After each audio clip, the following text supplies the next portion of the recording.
আমার নবীকে আমি আল্লাহ এই পৃথিবীতে লক্ষাধিক নবী রাসূলদেরকে প্রেরণ করেছি, কোন একজন নবীর চেহারা আমি আল্লাহ খারাপ করে সৃষ্টি করি নাই।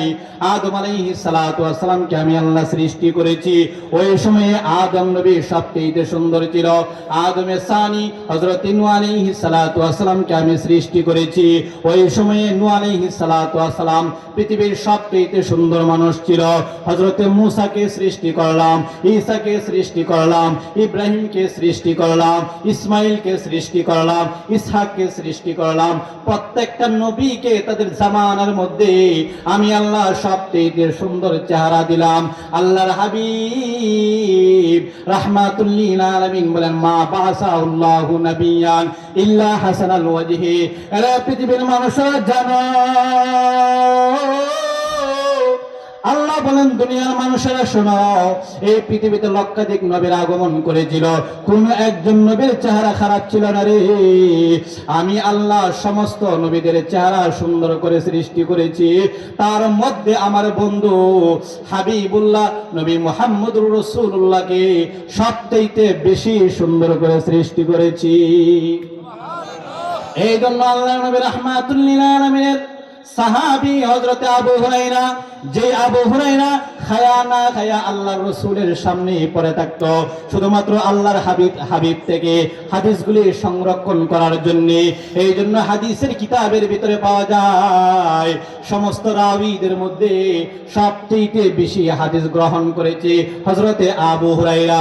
ওই আবু হুরায়রা বলেন, পৃথিবীর মানুষ, আমি আল্লাহর নবীর সঙ্গে চলাফেরা করতাম, মা রাআইতু শাইআন আহসানা মিন রাসূলিল্লাহ। আল্লাহর কসম করে বলি, আল্লাহর জাতের কসম করে আবু হুরায়রা বলে, আমি আমার চোখে আল্লাহর হাবিবের চাইতে সুন্দর কোন মানুষ কোনদিন দেখি নাই।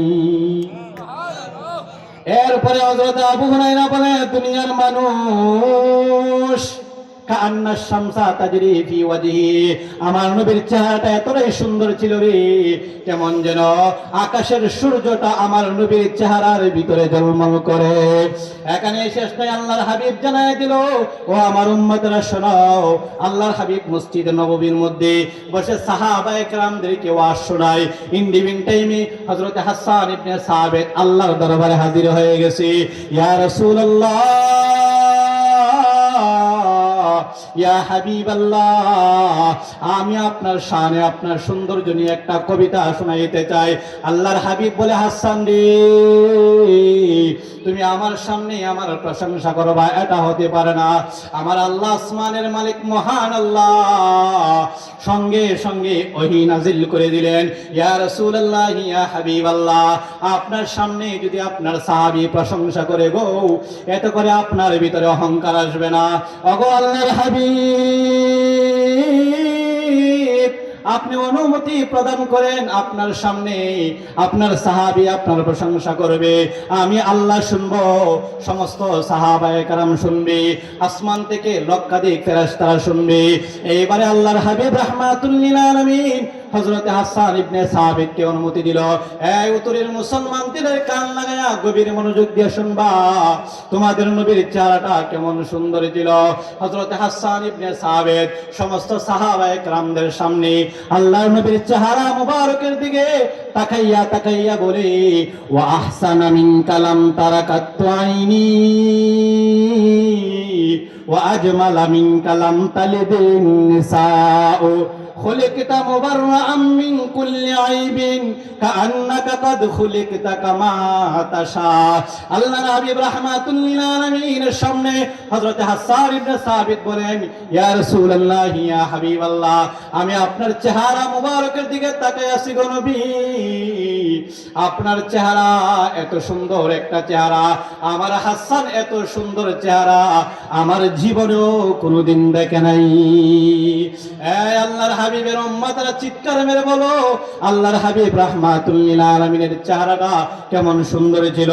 হযরত হাসান বলেন, ওয়া আহসানা মিন কালাম তারাকাত আইনি, আমার চক্ষু কোনোদিন আমার নবীর চাইতে সুন্দর কাউকে কোনোদিন প্রত্যক্ষ করে নাই।